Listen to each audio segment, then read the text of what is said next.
Hey guys, just outside my place.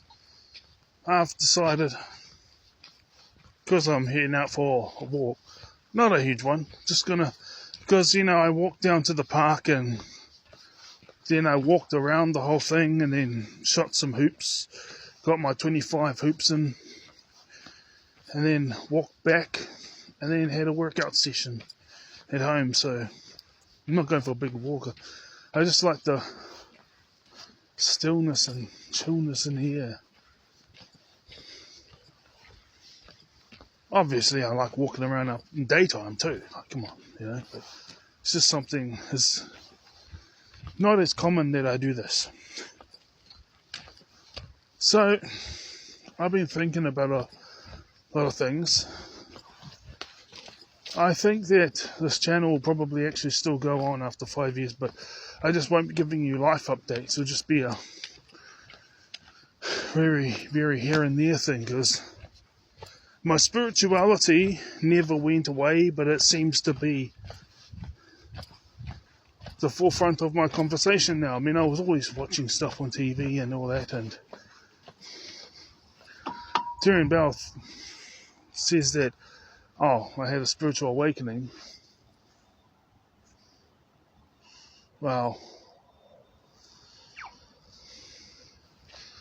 I've always been following God from the heart, and I had different perspectives of what the Bible said throughout history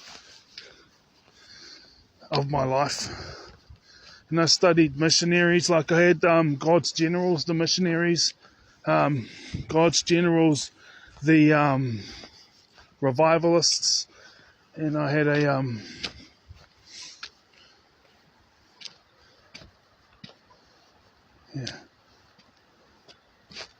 God's Generals, the what is it? They changed it up, when they're always changing it up, but when they pulled it away from, they had all these different movements away from the Catholic Church and stuff. I forgot it, but I had those books, and I had The Purpose-Driven Life when I was a teenager. I was reading that.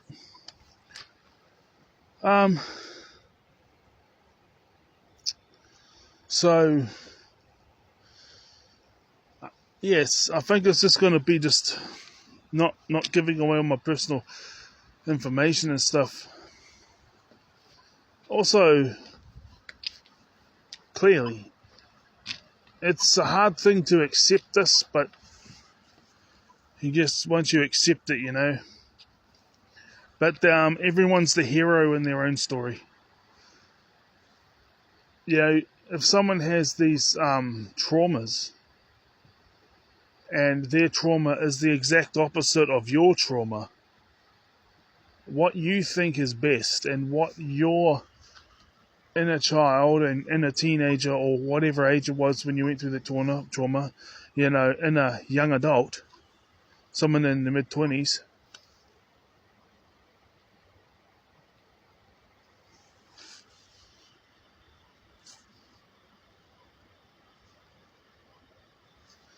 what they think is best and what they need. Some, might be the opposite of what that other person needs, right? And then so this other person might not be able to appreciate or see the fact that you need these things, so therefore they're not going to do that.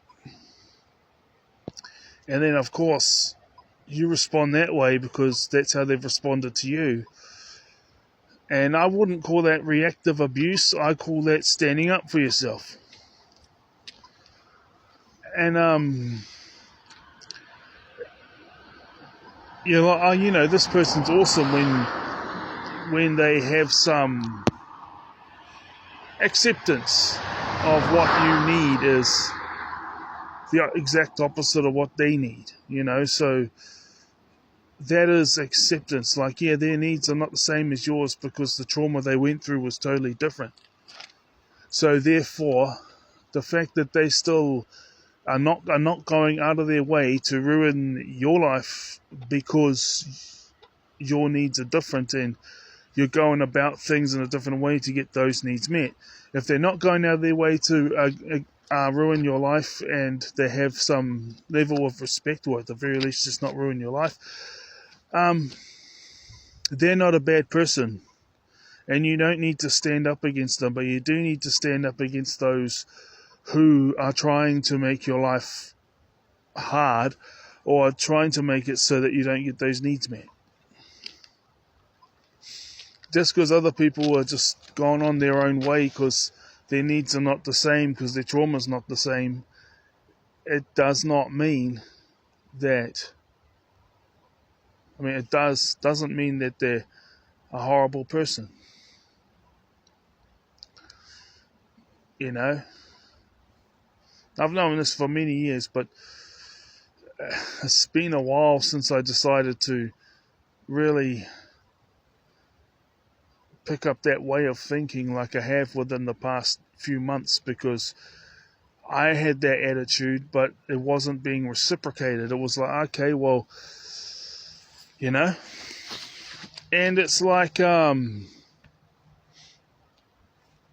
so before I even knew I had autism or ADHD or knew anything about it, I thought that I was set apart from God, and I was set apart from God, and that scripture that you're in this world but you're not of this world. That was like one of the main scriptures that really spoke to me. Oh, there's heaps of scriptures that did. I could do all things through Christ who strengthened me. For I know the plans that I have to prosper you and not to harm you, to plans to give you a good future and hope.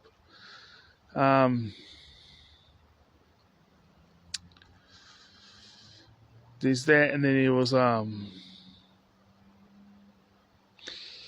and it's like the thing is, now that I'm in my spiritual thing, like, because I always had those different angels and things like that from different pantheons, not always, but certain situations giving me advice, and whenever I listened, it worked out to my benefit. Goes to show that they're part of my team. So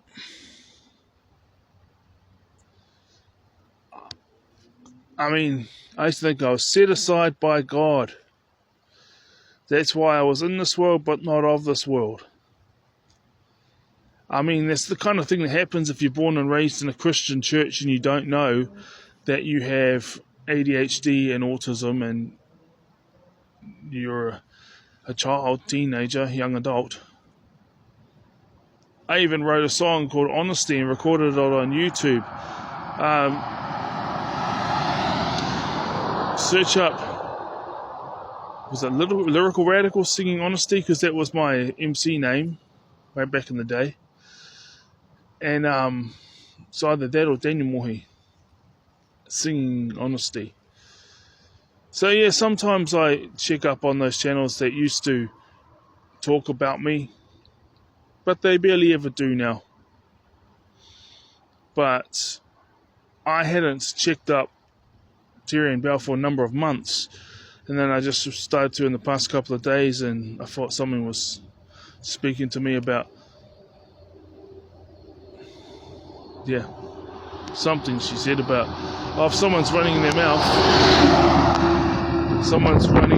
and they can't hate on their own or something like this. And I was on my For You page, so yeah. But she had an autism video most recently. 9 minutes. I'm doing this on my camera.